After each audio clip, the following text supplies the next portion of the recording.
Those standing in the back of the room should come in now.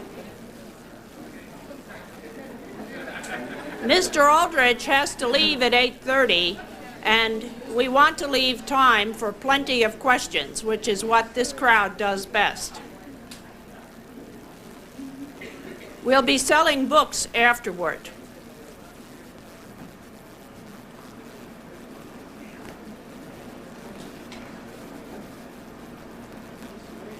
Good evening. I am Deborah Toll, president of the American News Women's Club in Washington, D.C. We have opened during our August renovation to hear Gary Aldrich, author of Unlimited Access, an FBI agent inside the Clinton White House, and from his astute publisher, Mr. Alfred Regnery, whose publishing house is based in Washington. Unlimited Access has been on the top of the New York Times bestseller list for 3 weeks now, and 650,000 copies are in print. To find out what accounts for this unusual success, I called Publishers Weekly in New York, who keeps track of the bestseller list. They said, it's an election year. There is tremendous curiosity about the disreputable side of Clinton, but not for books written by scruffy characters. In the public eye, an FBI man can do no wrong. He lives and dies in God's pocket. The only similar success from a small publishing company, Publishers Weekly says, was from our own Dove Publishing, Faye Resnick's book on her friend Nicole Brown Simpson. A writer on that book is sitting right in front of me. Mr. Regnery, whose father founded Regnery Publishing, attended law school at the University of Wisconsin. He is the author of a book and articles for the Washington Post, the New York Times, the National Review.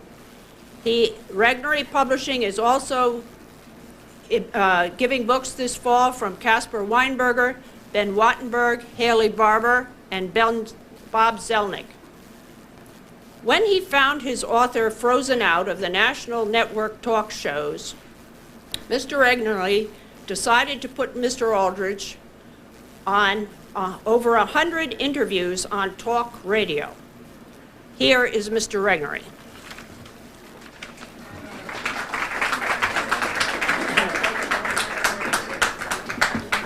Thank you very much. I'm very pleased to be with you this evening and talk a little bit about Gary Aldrich's book. I don't want to take too much time because I know you want to hear from him as well.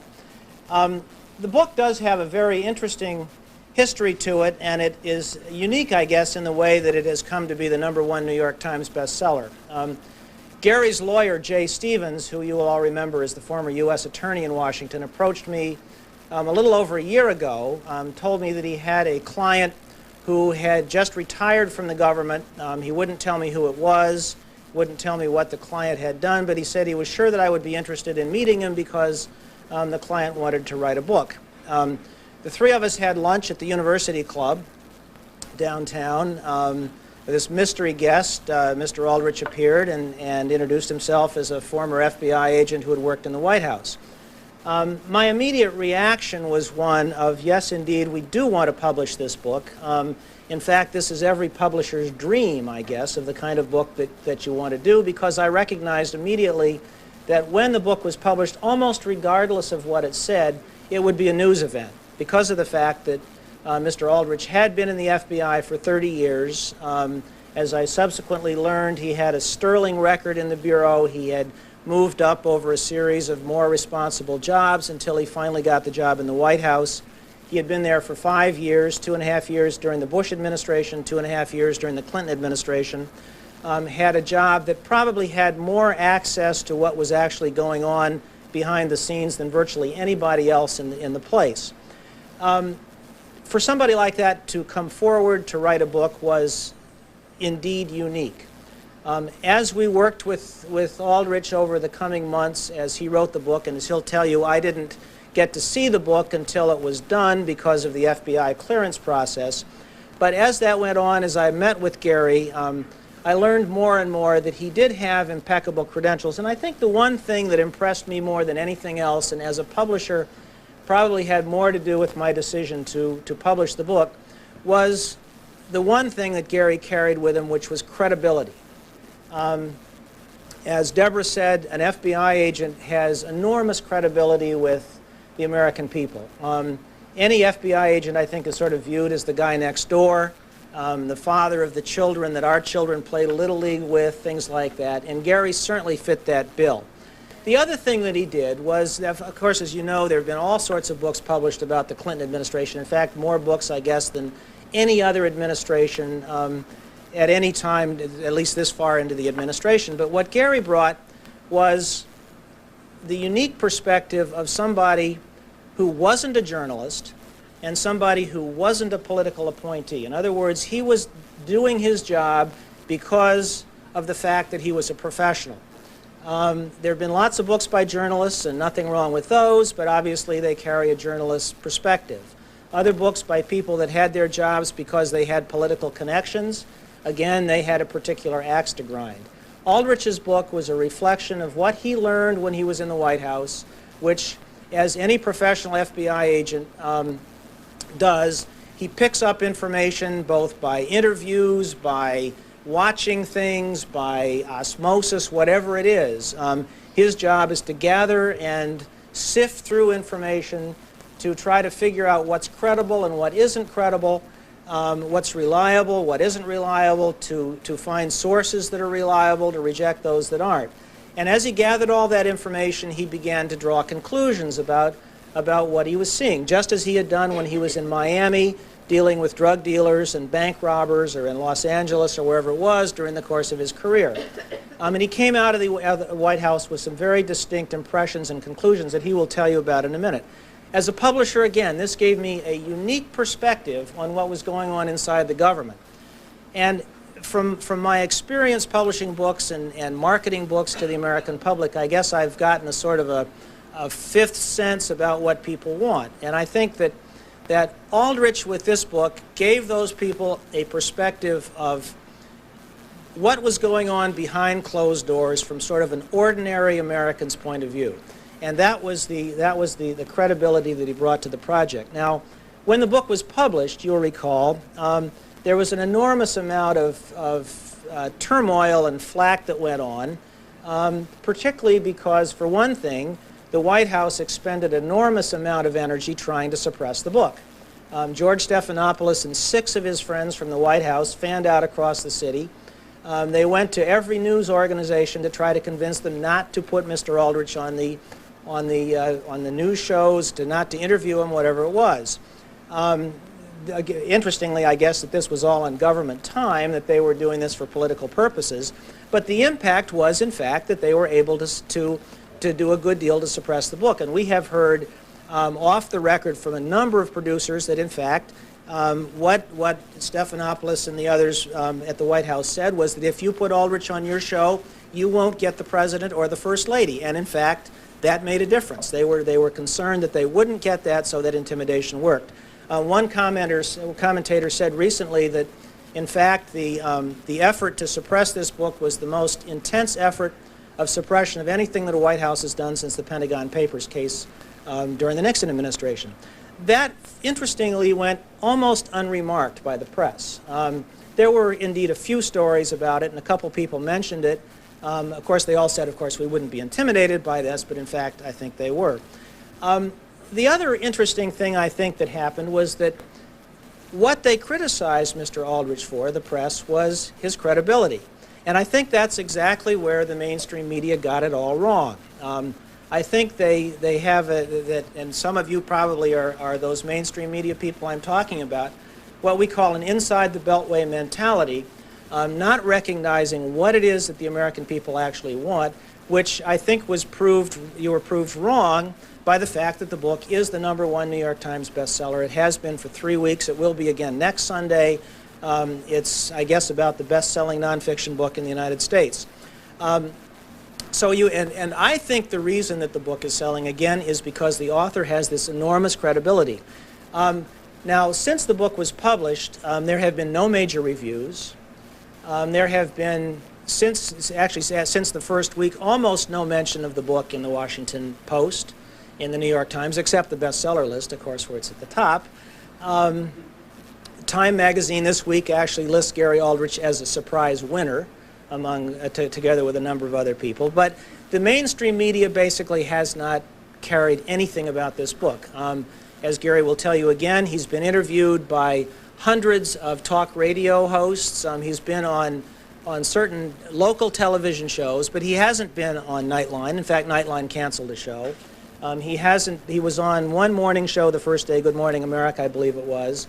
But there haven't been all of those other interviews that authors like Gary usually have. When James Stewart published Bloodsport, he was on again and again and again. Even Joe Klein obviously got lots of press, some less good than others, but it still sold lots of books.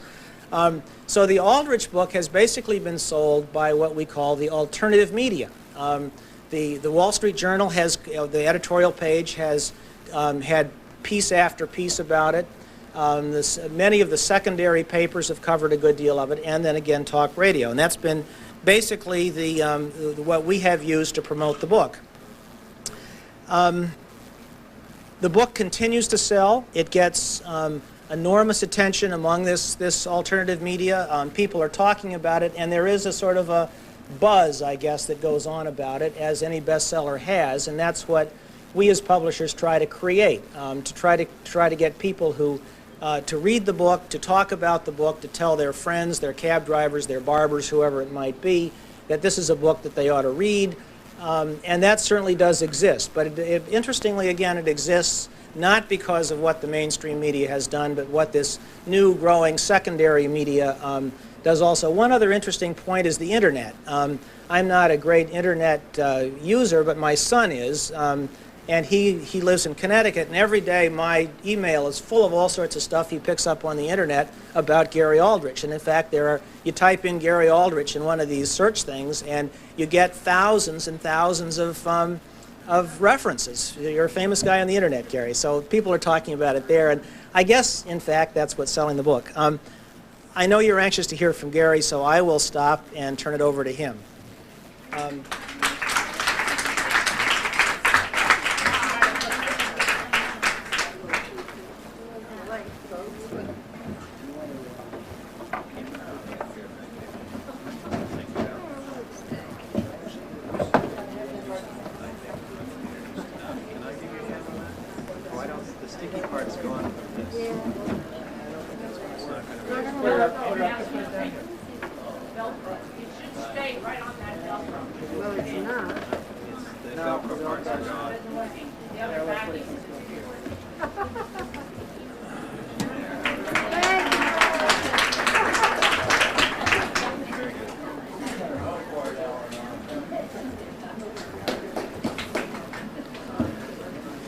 Thank you, Al. Actually, I'm supposed to be Mr. Fix-It.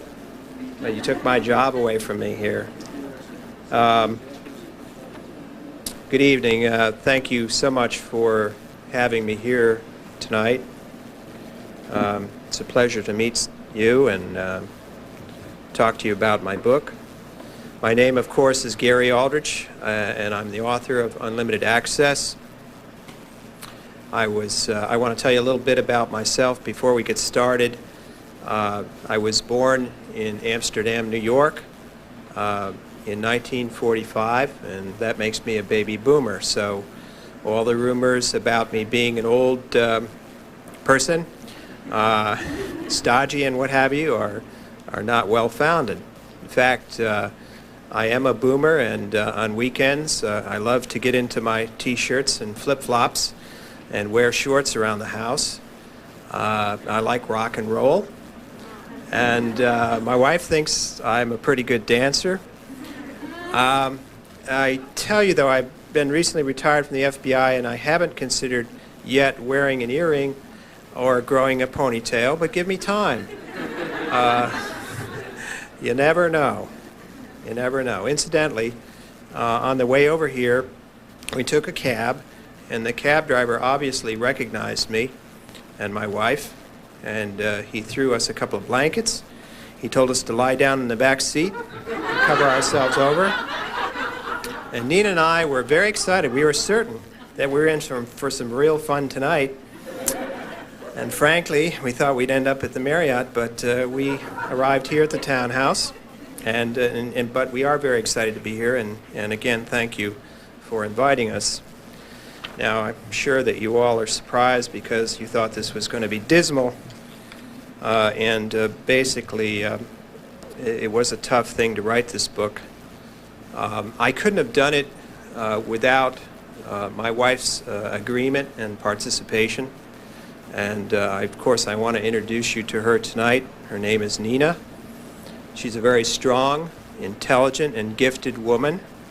And she's also a former FBI agent, a crack shot, a trained killer, actually, and the mother of our 3 wonderful children. Nina, will you please stand up?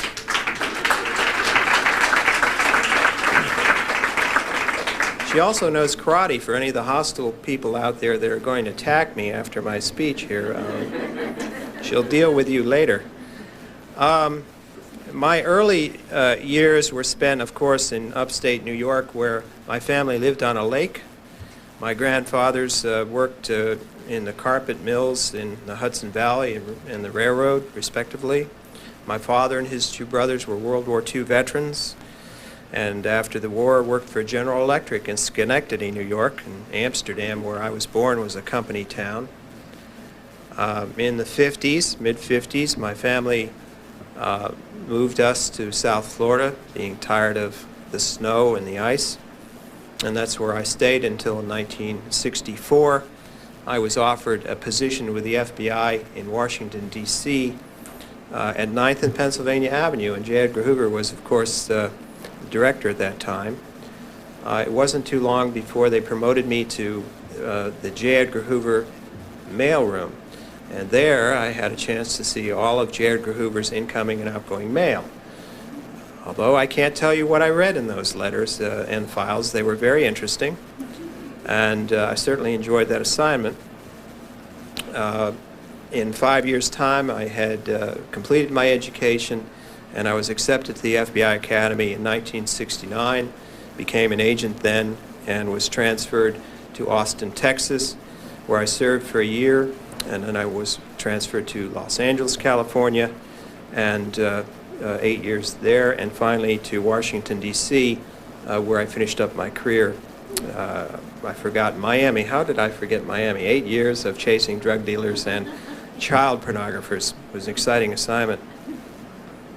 As an agent for 20 years in criminal work, I had cases related to the Selective Service, to military deserters, to New Left activists, bank failures and embezzlements, kidnappings, drug dealers, child pornographers I mentioned, fraud, con men, or should I say con persons, bribery and political corruption, and mafia cases.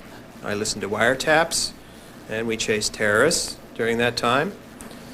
And after 20 years of hanging around with perpetrators and defense attorneys, I thought I'd had enough. It was a very successful and rewarding work, but I was tired of all that. And when an assignment came up in the White House in the summer of 1990, I applied for it and I was accepted. And I was appointed to that assignment by the assistant director of our Washington field office. I had a little taste of that work when we first arrived in Washington, D.C. My wife and I both were assigned to what was called the Special Inquiry Squads. And Special Inquiry, or SPIN for short, were the squads that investigated and determined and documented the good character of all the presidential appointees, including those at cabinet level. And when I did that work, I was assigned to the Senate Dirksen building, rather, and I interviewed congressmen and senators and their staffs for a period of time. I was also acting supervisor of the SPIN squad, and I was also an acting supervisor in the SPIN inquiry unit at FBI headquarters. For a period of time, I did some criminal work here in Washington, D.C., but in the summer of 1990, as I mentioned, I was selected to go over and be one of 2 FBI agents permanently assigned to the White House. We had office space there on the 5th floor of the old executive office building. on the west side, which was not as prestigious as the offices facing the West Wing, but to be in the OEOB was grand as far as I was concerned, because there was the NEOB across the street and down the way, and those folks had to walk across Pennsylvania Avenue, even though they were assigned to the White House. But we had thousands of employees there, and our job, the agent's job that is, was to interview each and every one of them as they became new employees, and before they were permanently accepted to the White House, before they had their security clearance. And we were to determine that they had good characters, and we had to gather the good about them, we had to gather the bad about them, and sometimes the ugly. And often in the Bush administration, those folks that had serious character problems were gently shown the door. Maybe they worked for some other government agency, but they were not allowed to work in the White House. In addition, the permanent staff, as every FBI agent, had to go through a background investigation update every 5 years. And so we also handled all of the staff members who were cycling through their 5th year. Some of those people had been there 25 years, and so they had gone through at least 5 FBI background investigations. So for 5 years, I went there each and every day. I went to work to the White House from my home, and I returned to my home. I often went to the FBI office to get my paperwork, but otherwise I was a permanent assignment at the White House. And during the course of that time, I estimate I conducted over 10,000 interviews and involving about 2,500 different cases, including all levels of presidential appointments, chiefs of staff, chefs in the kitchen, cabinet-level secretaries, and secretaries in the West Wing. I really liked my job at the White House because I felt I was making a contribution not only to the protection of national security, but also to the White House staff and the facility, and ultimately the protection of the president. Well, we didn't just protect the president from danger, we also protected the president from embarrassment. My assignment brought me in close contact with other FBI agents who were assigned to these kinds of cases, with the Secret Service, and of course with the White House Counsel's Office and the Chief of Staff's office. Together we operated as a team to enable the White House to have the best and the brightest stars in the White House, and also to protect national security. And prior to 1993, the system worked very well, I thought, to keep folks, some were scoundrels, out of the executive branch. And of course, you won't know very much about this. It's hard to prove a negative. You'll never know how well the system worked while President Bush was there, because you're not allowed to know. That material is covered by the Privacy Act, and the potential embarrassments that we helped the Bush administration avoid are forever secret. Those folks were not hired. They did not come and become scandals and embarrassments to the Bush administration. And remember that you can never get in trouble for the troublemaker you refuse to hire. But I'm sad to report that when the Clinton administration began, 2 elements contributed to the dismantling of the security program and created what I've called a mock security program. Specifically, the White House Counsel's Office, led by Bernard Nussbaum and Vince Foster and Bill Kennedy, along with the Chief of Staff, at that time Mac McLarty, basically dismantled the security program. They cut the Secret Service out of the loop. They were not allowed to know who was working in the White House. They were not allowed to see the FBI investigations. In addition, they failed to enforce the policy, which has held in the past, for 30 years in fact, that each and every person coming to the White House every day should have a serious background investigation to protect the president and the other issues that I mentioned. They also failed to cause their staff to cooperate with the Secret Service and the FBI. They would not allow the Secret Service access to the FBI investigations when the FBI was actually allowed to conduct them, until finally the Secret Service refused to allow this dangerous situation to continue by threatening to close and lock all the gates and deny Clinton employees access to the White House. They actually had to do that to resolve this problem. I know they had threatened to do that, and I know they would have followed through on that.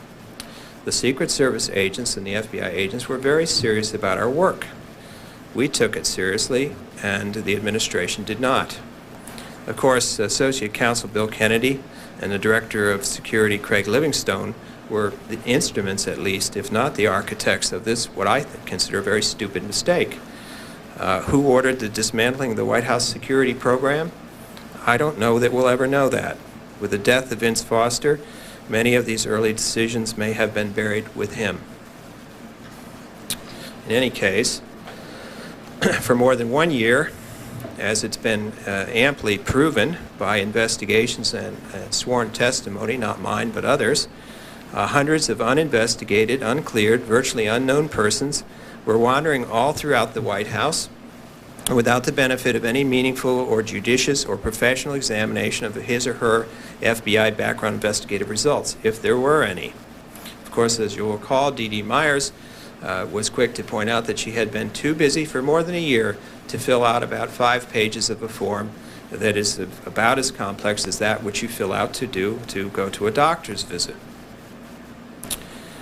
The group that had not been fully vetted included the late Vince Foster, who was later found dead in Marcy Park. And for those of you who will say tonight, well, the Clintons knew them, I might ask the question, in view of the endless mistakes and scandals which have plagued this administration, did the Clintons really know them? That was our job, to fill in the missing blanks for the president and for his administration. So when the Clinton administration got well underway and we had these problems, it seemed to me to be, as Yogi Berra once said it was deja vu all over again. I was meeting recreational drug users, I was meeting con men, draft dodgers, and in fact the counterculture which years ago I had chased around in my early career. The Clinton staff was a shock to me. All the permanent staff was shocked. I was amazed and then puzzled. I was frustrated and I was angered. And finally, at the end of my career, I was inspired to write this book. And I could not see that there would ever be a cure to this situation because Congress just is not set up to handle the complexity of this kind of problem, in my opinion. The first impressions of the dress, demeanor, and overall presence of the Clinton staff was very alarming. And of course, I describe these in the book, but those weren't my primary concerns. Much of the media has made much of this in my book. They call me a fuddy-duddy. I just wonder how they would feel if their child was kidnapped or they had some very important issue they wanted handled by the FBI, and I showed up at their door in cutoffs, T-shirts, and flip-flops to investigate their case. I don't think they would be inspired by my appearance, nor do I think anyone would want to turn their money over in a bank to a person dressed in a clown outfit. Places where serious business is taking place normally dress in that manner, and I see everyone here dressed very nicely tonight. And when I go to the networks to talk to them about having me on TV sometime, I notice all of those people are dressed very nice. So I don't really understand the outrage at me describing the Clinton staff in the way that I did. What I saw there is the truth, and I reported in the book. But it was the failure of the senior White House staff to properly protect the president and his reputation that really disturbed us, myself and the people in the Secret Service. And of course, you'll remember the plane crash into the building and the shots being fired and the other things of that nature. And of course, we don't hear about all the threats against the president, but he had some very controversial policies, as you'll recall, and he had a lot of people stirred up, and we were terrified that this man or his family was going to be injured. And the last thing we needed down there at the White House was a sloppy security program. As a result of their political pressure, though, both the FBI as an agency who takes their work very seriously and the Secret Service, I believe, were co-opted and coerced and bludgeoned, if you will, into this mock security program. And I believe it has lessened both agencies because they've made the FBI and the Secret Service unwilling co-conspirators in what has become, I believe, a corrupted executive branch. The FBI has been especially hit hard because of Filegate. Almost 900 Reagan and Bush investigative files were obtained by the now infamous duo of Livingstone and Marsica. Livingstone, on the face of it, was not qualified to be security director. I told Bill Kennedy that. My partner Dennis told him that, and Kennedy told me and Dennis it wouldn't matter because Hillary Clinton wanted him for that position. But if you don't believe two FBI agents, how about the Secret Service agent who has testified to the same information under oath in front of the House committee? And also, there is a document that has resided in an FBI file since early 1993, which is an interview of Bernard Nussbaum by my partner Dennis Scullambrini. This document says that Mr. Livingston was recommended highly to Mr. Nussbaum by Hillary Clinton.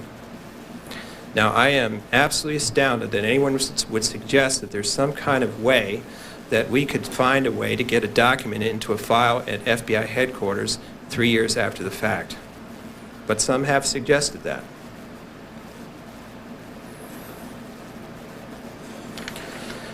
By contrast, of course, I found the Bush administration to be unchallenging from a security investigator's perspective. And we security types used to joke that if we didn't get a decent scandal soon, we'd be reduced to asking Bush staffers about each other's table manners. You know, did he use the correct silverware in the correct order during the state dinner last night? It was that boring, really. And remember the infamous John Sununu who used a government car to go off to a stamp auction. Do you remember how the media thought that was a major event? We read about that for weeks and weeks and weeks until they finally ran him out of the White House. And of course, I've been accused of missing altogether too much the good old Bush days. I've been accused of being a Bushy, and of course, if I wear a blue suit, that's a tip-off. In the days of politeness and maturity and discretion and good judgment and honesty and integrity and common sense, oh yeah, and decency, yeah, I miss it. And to these charges, I make a full confession. I stand before you guilty. I now throw myself on the mercy of your court for whatever punishment you deem appropriate for a guy like me who has always believed that character matters. But I'm not alone in this belief. Many people think like I think, and I know it. Just today, I'm joined by George Washington University professor, and I'm going to try to pronounce his name, Amitié Etiazoni, author of the book Spirit of the Community. The professor, who was just quoted today in the Wall Street Journal, said, quote, "We should not look for a candidate with perfect character unless we want to limit the race to Mother Teresa. However, we should insist that the winner's character be good enough to ennoble rather than diminish us." From my lowly perspective in the White House, from my position and from what I could see, the factor that seemed to count most in the Clinton administration was unquestioned loyalty to Bill and Hillary Clinton and unswerving devotion to the political agenda of the day. I didn't see any other standard there. And I thought there was more to government service than that. I thought the system required more of its government servants. I had a belief that Bill and Hillary Clinton, the President and First Lady, just like all other presidents and First Ladies, were simply the political component of this enormous branch of government we call the executive, which includes the FBI. And I was of the belief that the executive branch belongs not to any one political party or to any one of two persons regardless of electoral mandate, but the executive, along with the two other branches, really belongs to the people, and it always has. In my view, presidents who are privileged to borrow the White House for 4 or 8 years are accountable, and they should be expected to return the facility in good order back to the people after their tour of duty has ended.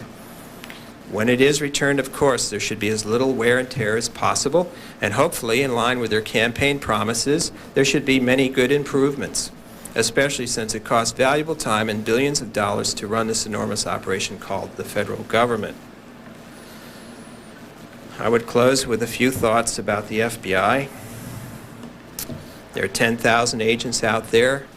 Many of them are very much like me, and they're devoted to their work.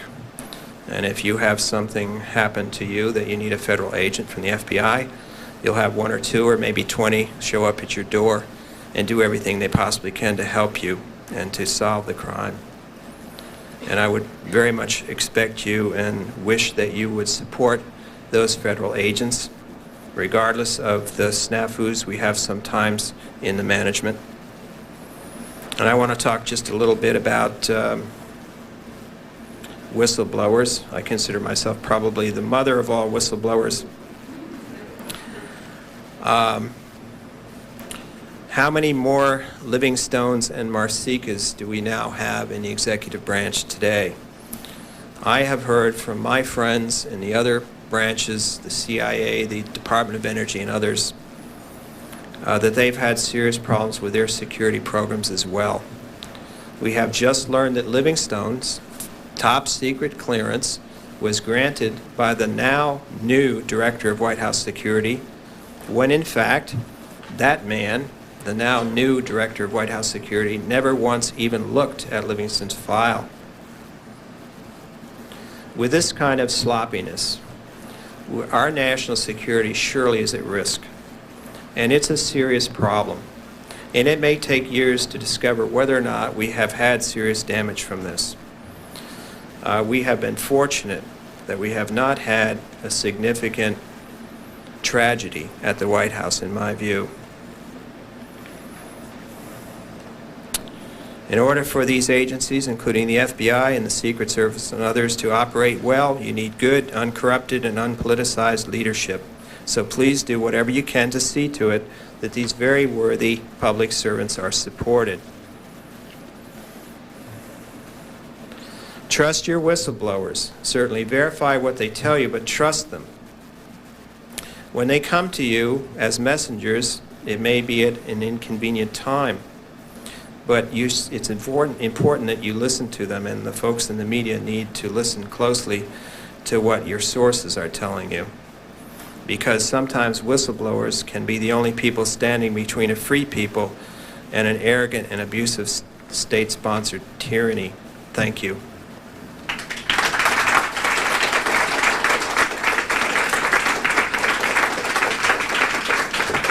Thank you, Mr. Aldrich. Now Thank you. Agree to take some questions. Yes, I have. Yes, sir. Yes, ma'am. With all the lack of clearance that was in the White House when you were there, does this still exist? Is there a way to screen these people, or is it being bypassed all the time? That's number one. Can I answer your first Yes. question first? The question is basically the situation that existed in the early years of the Clinton administration, does it still exist? And to my knowledge, it does.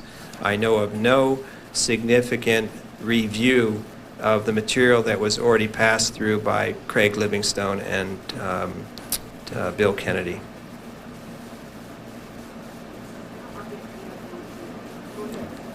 Yes, sir. Yes, sir. Yes, Mr. Aldrich. I'm an admirer and supporter of the FBI. In your book, you state, I believe in conclusion, that you would very much like to see the FBI become the independent, objective organization that you joined and that you served. Now, can you tell us specifically how has the FBI been adulterated by the Clinton White House? I understand it's primarily from the White House that the manipulation of the FBI has come. Is this correct? Well, over the years, and especially since Watergate, it was a concern to many that the FBI had become too independent. And so the Department of Justice began a process by which they became closer and closer and closer and intertwined with the daily decisions of the FBI. And of course, I'm retired now, but we were the investigative branch of the Department of Justice. That's understandable. But the Attorney General, of course, is a political appointment by the President of the United States. So those are some of the factors that are in play, and it takes a very courageous FBI director, I think, sometimes to step forward and say, hey, we need to draw a bright line here between what appears to be a legitimate interest in the investigation of criminal activities or the politicization of the agency. Yes, sir. And I'm going to follow by asking specifically about the Justice Department and the head of that Justice Department. Do you trust her? Do you trust her objectivity and that she's discharging her office according to the Constitution? Well, using the FBI files as an example, I don't recall hearing very much at all from the Attorney General about this issue, even though she must have some knowledge of what has happened here. In addition, the review of the transmittal of my raw manuscript to the White House by the FBI 4 months before it was printed is also a concern of mine. Did the FBI director or his counsel issue that book to the White House unilaterally, or did they review this with the Attorney General? I want to know. Yes, ma'am. Who made the decision that the Park Service, rather than the FBI, investigate Vince Foster's death? It appears that that decision was made at the White House, and there are conversations on the record by George Stephanopoulos with respect to whether or not that investigation should go forth by the Park Police or whether it should be given to the FBI, which I think would have been the better course of action. Well, certainly, but didn't they have to give it to the Park Police because his body was found in the park? Well, federal agencies have overlapping jurisdiction, and I think in the case of a deputy counsel to the White House, the President could have easily, or the Attorney General could have easily put the FBI in charge of that investigation. They should have. Do you believe that he committed suicide or was murdered? I think the forensic evidence suggests a suicide. I'm very concerned about the place where the body was found. Yes, sir. Sir, you come off tonight as a very even-keeled, just the facts, ma'am, Joe Friday type of agent. Yet your book, there's an undercurrent in this book of attacking the Clinton administration because it's populated by counterculture successors of those who marched against the Vietnam War. That seems to be that. There's a frustration there in the book.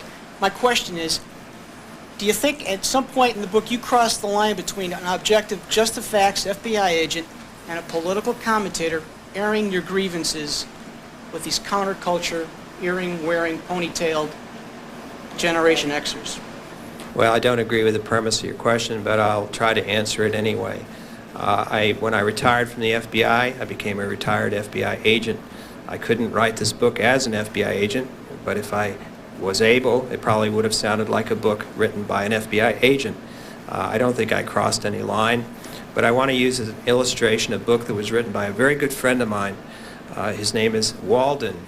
He worked at the White House as associate counsel in charge of ethics during the Bush administration. And Mr. Walden, a very, very fine attorney here in Washington, D.C., has written a book. And I'll bet you there isn't two people in this crowd that's ever heard of it. It's probably one of the best examinations of the lack of ethics on the part of the Clinton administration. It's called On Best Behavior. Could I see a show of hands of anyone who has read this book? I have one. And the book is a textbook. I didn't set out to write a textbook. I set out to write a book that people would be interested in reading because I felt I needed to get my message out to as many people as I possibly could. Does that answer your question? Political opinion. I mean, so this is not meant to be just the memoirs of just the facts, but you were trying to get your view of the politicization of the process over there and your view of 30 years as an FBI agent. That's correct. That's correct. I wanted to get my point of view out, and because, of course, you should remember that in order to become an FBI agent, you would have had to have a conservative lifestyle in the first place. In order to maintain the employment, you would have to continue that in the second place. I don't know if that dictates political party or not, but I think you would find most police officers and FBI agents are conservative people. Sir, did you ever hear whether or not anyone from the Bush administration during the transition period, whether they bugged the computers of Hillary and others at the White House? Bugged the computers of... Yeah, I heard about a man named Wertzman who's supposed to have been the man who did it. I have never heard this before. If you have some material you could show me, I'd be happy to look at it, but this is the first time I've ever heard of this. I have. Okay. Yes, ma'am. I think I can talk loud enough. I would just personally like to thank you for writing this book. I know it was at great expense, I'm sure, to you and to your family, but I appreciate your coming forth with this information. Well, thank you very much for saying that. I appreciate it. Yes, ma'am. I understand that there may be some liability to you and your publisher as a result of the lack of clearance by the FBI, that the book was submitted to the FBI for clearance but had not been cleared by the FBI prior to publication. I've been told that this may include garnishment of all the profits of the book, sort of the son of Sam kind of syndrome. Would you comment on that, please? Well, it wouldn't compare in any way with the son of Sam syndrome. Although that may be how the White House views me. And I'm happy to report, as Al Regnery knows, his profits from this book are in no way in jeopardy. However, it is true that we proceeded without a written document of approval from the FBI. My attorney called me today and he said, I hear you're going to speak in front of this very fine group tonight and it's going to be televised as well. He said, would you please not give a whole lot of details about what we think? And to Jay Stevens, I had, Jay, you give good advice, you always have. But I will say we worked very diligently to answer all the questions and the concerns of the FBI over a period of 6 months. And at a point in time, we felt we had met our obligations and as to the spirit and letter of the law. Any other questions? Trained as you were to have utmost secrecy, and not to talk to the press, and not to talk to this person or that person, not revealing the secrets. How did you make the jump from that to this public life with this book?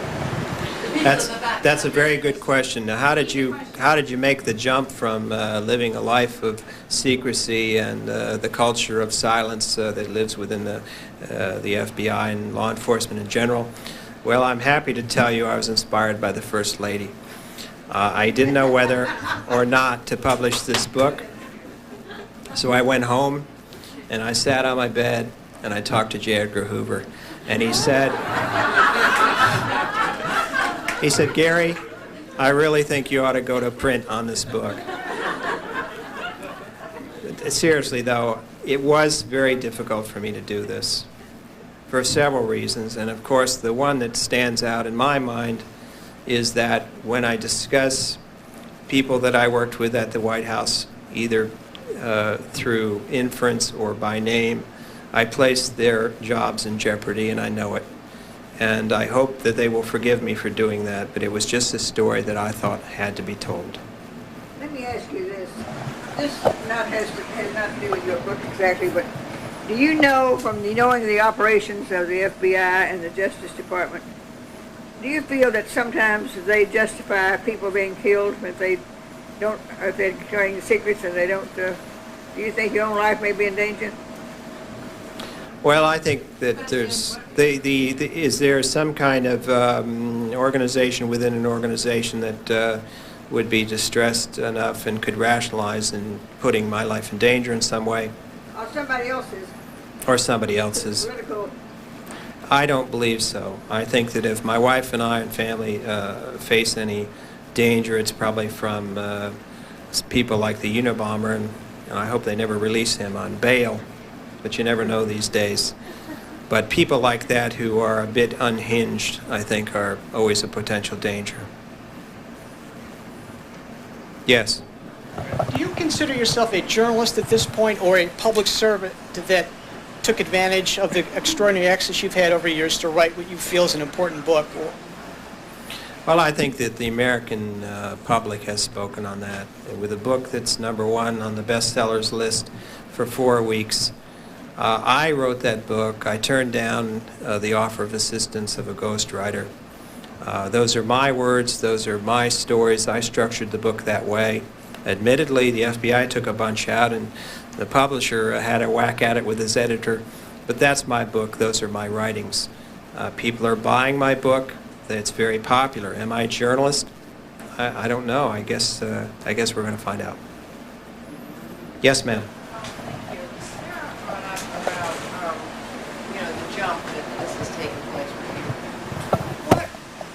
What do you want to do from here? Do you want to run for office? Do you want to write another book? Do you want to, where do we go from here? Thank you very much. No, I don't want to run for office. Actually, I run from government, yes. I enjoyed writing the book on another level. It was distressing to review all of these things that I considered tragic. But I've always had a deep concern about the criminal justice system and its condition, particularly with respect to violent crime. And this book may enable me then to speak out on those issues. And I may do that. What do you mean? Write another book about the criminal justice system. What would you be your angle? It's broken. What do you think about all those judges that were appointed by Reagan? 700-something judges appointed by Reagan and Bush. Some of them not being qualified. What are they qualified? I'd have to look at those case by case. That's a pretty sweeping indictment. Yes, ma'am. Yeah, hi. I understand that there are some judges in the FBI building who are secret and that they are issuing warrants, search warrants, telephone taps, and also searching people's houses without their knowledge. Are you aware of these counselors and whose idea it was? Gosh, I hope there aren't people like that within the FBI, but I don't believe anybody could exist within the FBI like that because there's too many of the agents who are like me. You just can't keep that kind of thing quiet, and agents wouldn't stand still for it. You do. No, I differ with you on that. Many agents have found maybe worn some paths up to Congress with their various concerns. Yes, ma'am. How do you answer those who suggest that you are being a traitor? To whom? To your. This is not my question. I'm bringing up a question that's been brought up by others. To your responsibilities to the president and to the FBI. Well, my responsibility has always been to the Constitution. That's what I used as my guidelines. I worked for the American taxpayer. I didn't work for any particular president or any particular FBI director. On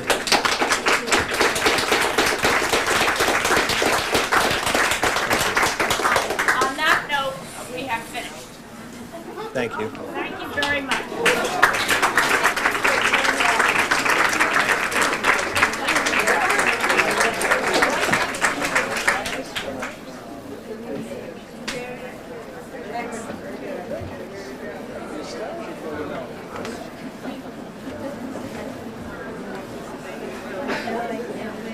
I'd like to close by announcing our oncoming programs. On Wednesday, September 25th, we will have an evening with Julia Walsh. Julia is one of our oldest members, and speaking for her that night will be an array of her close friends, including most probably Louis Ruckhiser, Eleanor Holmes Norton, and George Ferris. That's Wednesday, September 25th at 6:30. On Monday, September 30th, we are having luncheon with Jonathan Yardley, the book critic and columnist for the Washington Post. And on Monday, October 28th, we have Professional Pursuits with Diane Rehm, whose talk show most of us managed to listen to. Thank you.